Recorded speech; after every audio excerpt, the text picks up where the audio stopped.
kan kho pasal tha lal ming thanga then thumna le atopna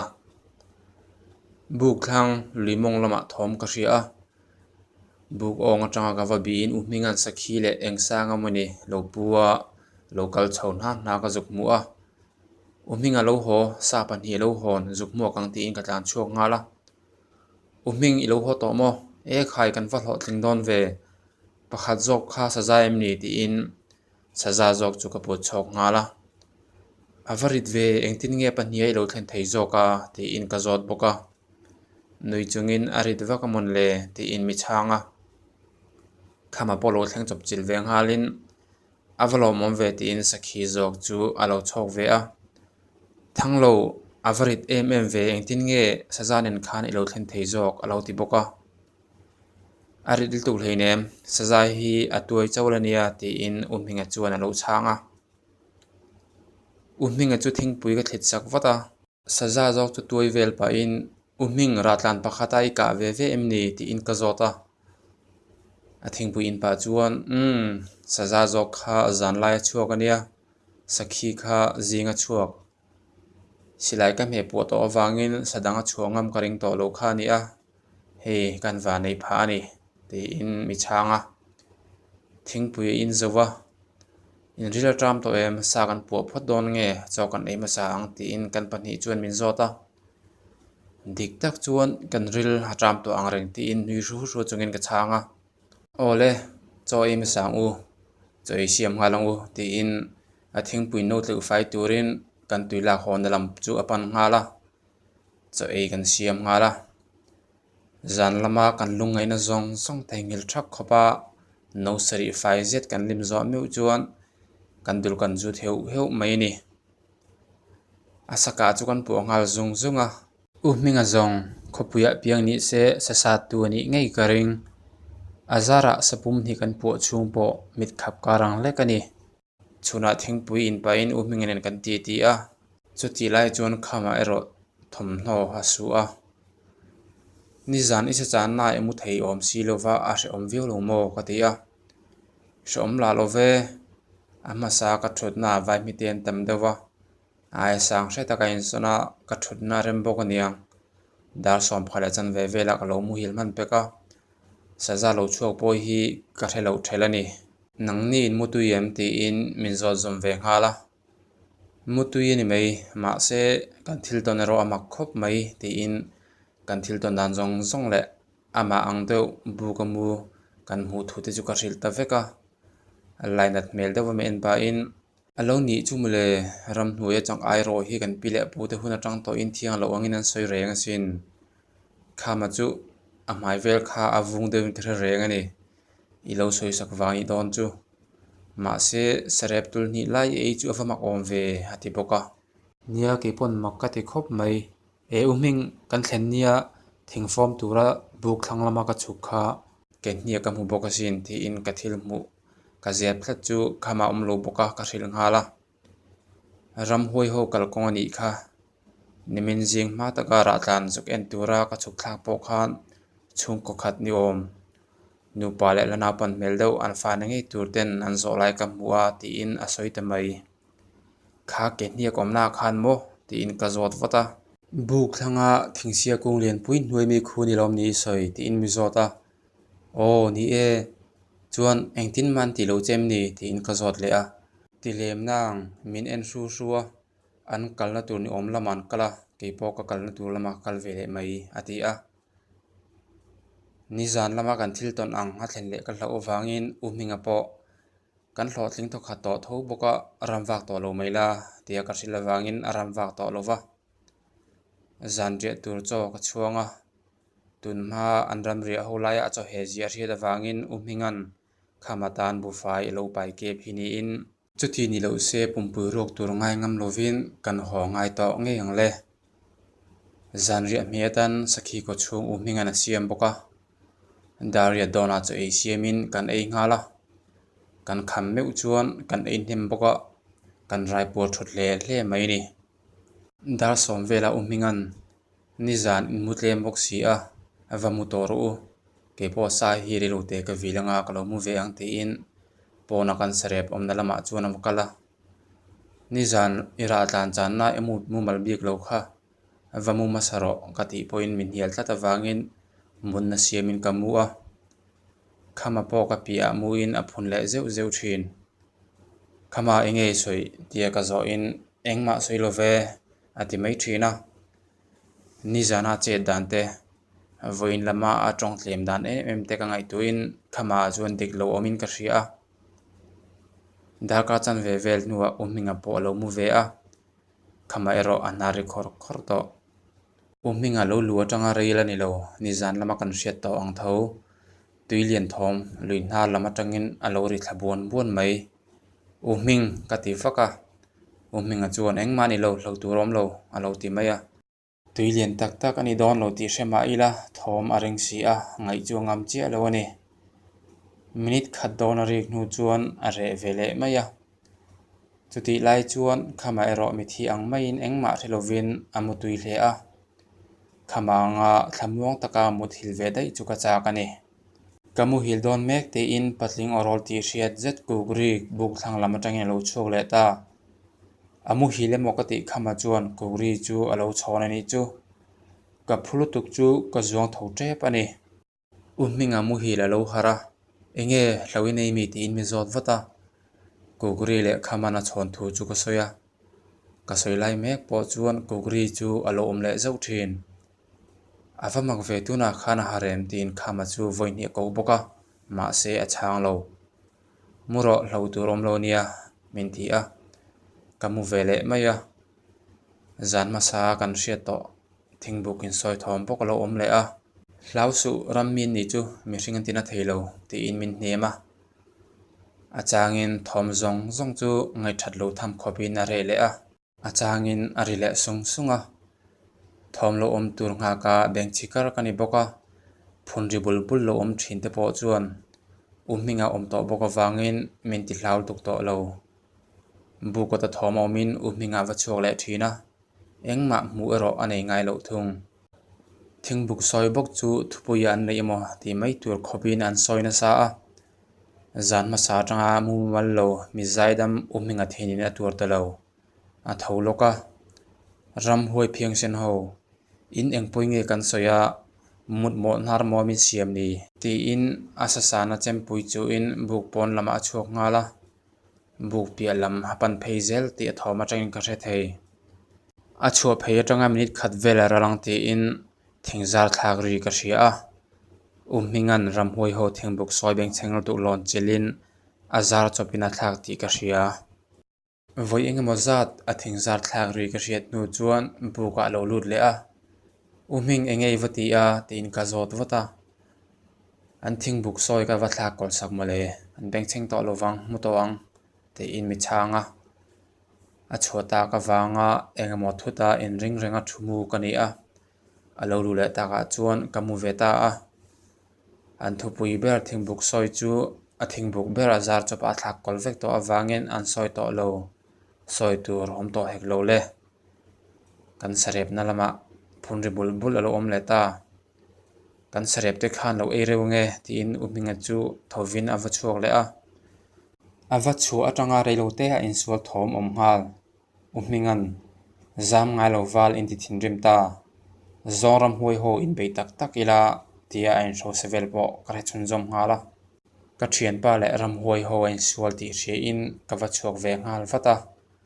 ma se umminga chuan boruak vel hi alo nek meka achang le ama chu ai u zoka in ko thlu ang mai in atlua a thole thul uming enge omzia khonge in sul puite ti in ka zot ta topa mi chang lo a vai fo ringot chutia uminga vai fo dalam ka va pan don chuan voile khata ka mu me lo hian ka ngonga min lo rek chat mai min rek tu ko chu a sholina vot surin ka ria a mulna sa hle ti ka hrebok min rek na ta tal chotu maka beivel chu mingan min ron mu a khama engei ti kha thangal ro ti in kalam halo pan ngala a in sul puiten minga chu an pot le thinang hian min ron pui turin kom na halo thleng thelu zela zong khama bokin min re kamo awa chak don lo em ti in katal na sa a hnung zonga min re ka ni a thọ ka ti boi lo lo khama naw kha tharo ti in minga chu thinrim o ti hriat takin kalam lo pantum theisi lo chung chuan alo aw bok thina min rek tu kut chu thla dula ka han hoile don chi ti in kamit kawa tak tu emoin min nek ang main alo ri dota min nek na boka ka thal ngal ka khom hu a fi lo tan ngala mingan nawa ina em I tha em alo ti a tha e tunge min nek tu kha ti in thinrim o takin ka changa khama ni kha a ko chunga ram huai lu te niang ti in chau ti hriat tak hian minu changa nawa inti chakla buk chunga valut la ka chempui kha min valak te khai alo ti chun zom hala kein beng kanga pai do le kamit ko dom chung chuan buk lam chu ka pana khama kha lo khoiri su o alo ti boka ka chang lo ka that don alom ka teril ruwa buk ka valuta khama chu alo mu ba maya ka thinrim lutuk chuan va boa van hek ngal buon mai kha du a ma se minga tan puyanga ya wangin chempui chu lain ka chuak le ngala minga chu ka mu ve me lo nen chuan an lain sual ti hriat takin ala vai fu renga ming hei chempui chu tia chempui pe ka tum mek lai chuan mingan kha naw alo ti man tro ti in ka konga tak tu emoin thingfa kan na taka lo hem ang hian alo ri dota anna ka til tuk chu ka te thota ka dingil thei to lova ka thing hal chempui po chu minga pe man talovin ka thlau ta daya minga chuan ka mu ve me lo chu enin naw kha khoi to suang che alo ti a nawa I tha em alo ti wata tunge min hem tu kha ti in ka au waka khama ni kha mingan ati chuan min ti sakher mai zong khama bok mo ka valu khan amureng sia ngatinge ka mu ve theilo ti in ka rum boka alut le to e naw chempui kha ilo the phei thei ngem minga chuan alo ti a ka kong nat em awang chuan ka che thei to meu lo ni ka thun nok ani to mai bok wak ti in chempui omna chu ka va thleng thei rama khale chempui chu ti in ka va the pheya kanat em awang chuan kamukom hala patling na tia te thot ri ka re chun zom ngal mingan asol pui te asat fu ani ka ring chem ne na tan meu chuan an khan lo deu niang chem ka va the phei atanga mi khat velaral nuwa kabula minga chu alo om to renga naw engei an eng lai nge na ber ti in milo be vata ka kong hi hana deu mole ti in tho ka tuma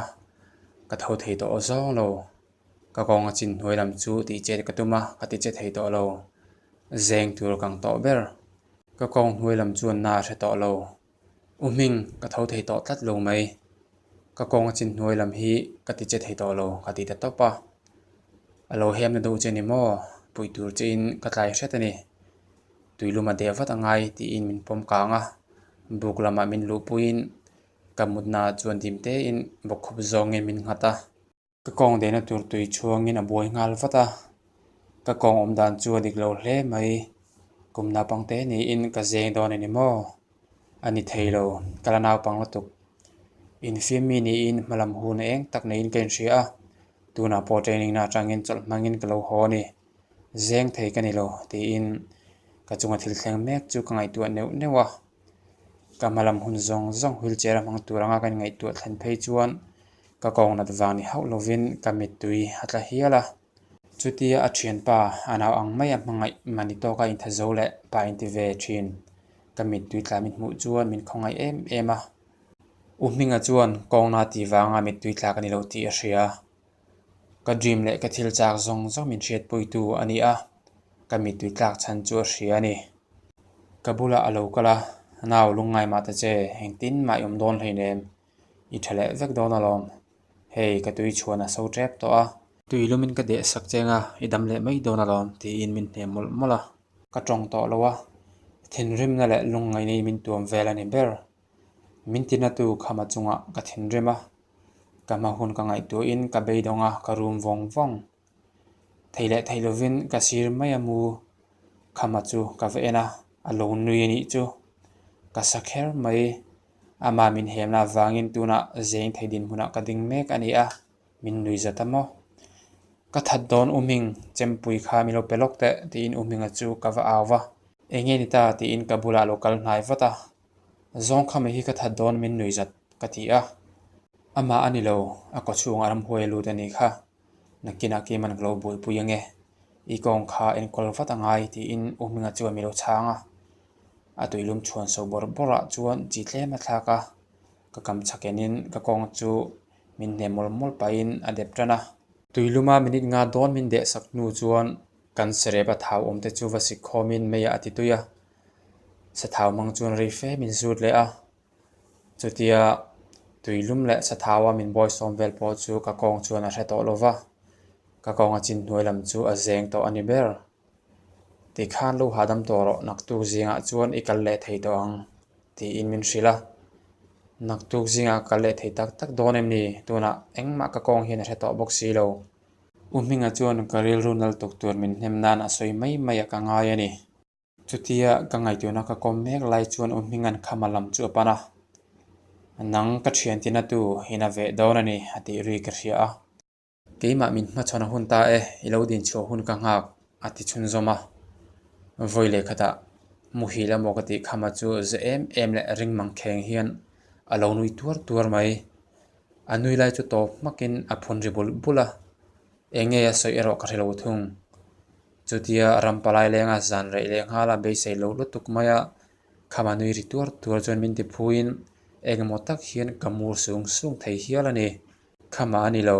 ako chung aram huai lu ti chu karing nget ve bur to ani uminga chuan min tham lo hle ni mo a tha e thomalek su yom dan ang khan in pe ya ka nga ye ti le asai shir zong mu khama om taka va chira rual ngala a chir wang chuan na ti om pon alang lo chir lo ang vele ni nangram hoi lu atan mi hring ko chung hi siam ni lo I om na nga ya ikir le turani I cho san ma chu ka sai sa che ti in ava bo ngala angong rek pa in I chok donem hati a chu vele khama chu room hutin a chunga thot bet tlat tu minga chu engtin nge lo ti pok man lo minga chu lo kang login kan mut na mong lam hlam khat vela bu bang havadeng dor mai sam thur tak thenrim mel tak la rap thei ang berin khama chu alo thong hal minga po mai ram hoi la ka tlom don lo ti alo thole vatin khama chu alo pom chil ngala anin buan hani to ber minga chu na ne lo kher mai khama ko chung ram huin hot chuak tum kha ama tharau zok khaman chuak meng ti hlom khopin khama chuan asai sa ne ani nuai lama tangma se kan khopasal thalal ming thanga azam lo nangram huai ka thok top thlain ka beng che arati fana mit tuinin thei top chuan he lo lam khamanin in sual mek ka thian ba in ringot kha avar om tak em tran pui emomo em lai ka pui thelo chuan mitina a tran pui thelo tura min siam tu khamale achung omram hoite chuan ka thin an derim zualani engtin tin emo minga chu alo tar chuak hlawa khama jok chu thut bet ngalin angonga bok thato ba rek le in I chok donem te in aule vak vaka chuta zet chuan a hoi chen zele atlom don lo ti hria in thimlal ram hoi chu minga laka atlom ta patling o ti hria tak hian ka chok done alo ti ta a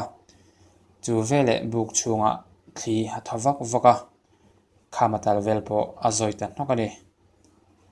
khamang hong harena po chu mingan a thla dul ve ngala minga khana lo rek na do niang khamte po khu vak chungin achil phoneng mo zat lo phu chuakin alo thu chuak ngala mingan khamai tha em alo te vata chauti hriat takin engtin ngek om ka thaksa le kang hong vel hi avana ve ti in minga chu azot le ta naktuk ma taka kan ho angai sia mulero I chaw tu ka nge ti lekina chang du chau atuk zinga chuan minga te in wrestling na chu kan ven chianga ni malo pe huam maya liking lian tak pali hi an lo let reng mai boka ke po minga soi angein ka kong chuan na a hrele to a tiang holin ka kal le thei to bokani ka du lo chungin ka chan pol tur sa le mut bu engkim ai te puya khongin mingan ho to ang ule hati a ti chuan zan thum le ni thum don tum khata keji khat don kan e khum nuwa min lom lo tu ram mi te tu le na chu ke vai vot nen lam thing thlam meu vin kan chho san ve ta ni kan khopasal thalal min thanga ti thon thu chu alo top le ta ngai thatu zong in chunga lom thu ka soye